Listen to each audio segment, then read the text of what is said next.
Eyewitness footage shows explosions in Hodeidah after the U.S. and Great Britain launched joint strikes on Houthi targets in Yemen. The British Defense Ministry released footage and images on Friday, January 12th, of what it said were precision strikes carried out by the Royal Air Force on Houthi facilities in Yemen.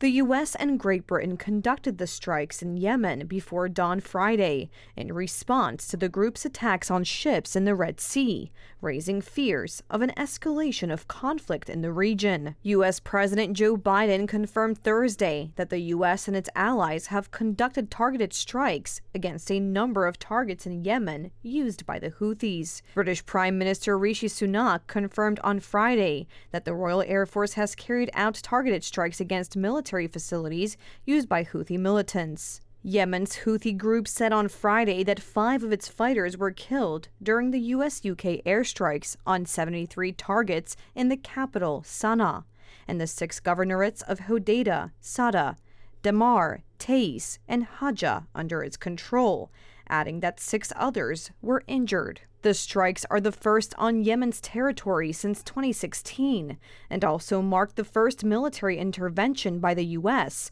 in reaction to drone and missile attacks on commercial ships since Israel's bombings on Gaza started in October. China media group correspondent Hassan Bamashmuz said the raids lasted about 10 minutes, but longer in the port city of Hodeidah, with greater intensity. The airstrikes mostly targeted the periphery of cities, with explosions heard in downtown areas, but have yet to affect the core downtown areas and densely populated residential areas. Saudi Arabia called for restraint and avoiding escalation. The escalation of the Red Sea situation is the spillover result of this round of Palestinian-Israeli conflict. The Houthi group, as a strong supporter of the Palestinians, has taken military actions against Israel, including missile and drone attacks on Israel and Israel-linked or Israel-bound ships in the Red Sea. On Wednesday, the Houthis claimed responsibility for launching 18 bomb-laden drones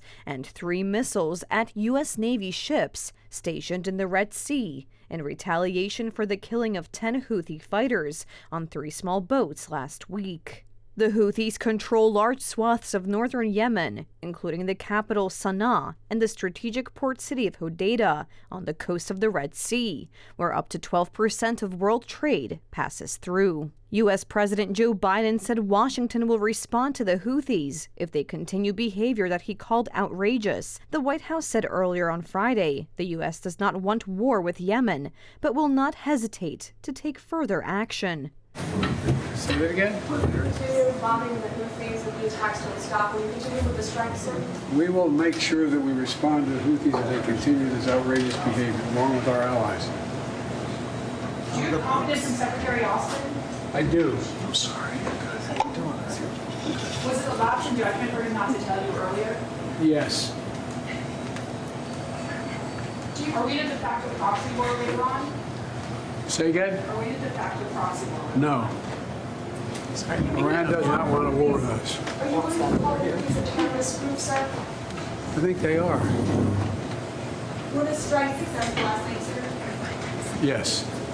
I don't think there's any civilian casualties. That's another reason why it's a success. Tens of thousands of Yemenis gathered in several cities on Friday to protest against the airstrikes launched by the U.S. and Great Britain. Crowds under Yemen and Palestinian flags gathered in Hodeidah, Taiz, and Aden to condemn the U.S. and British strikes and to reaffirm their support for Palestinians.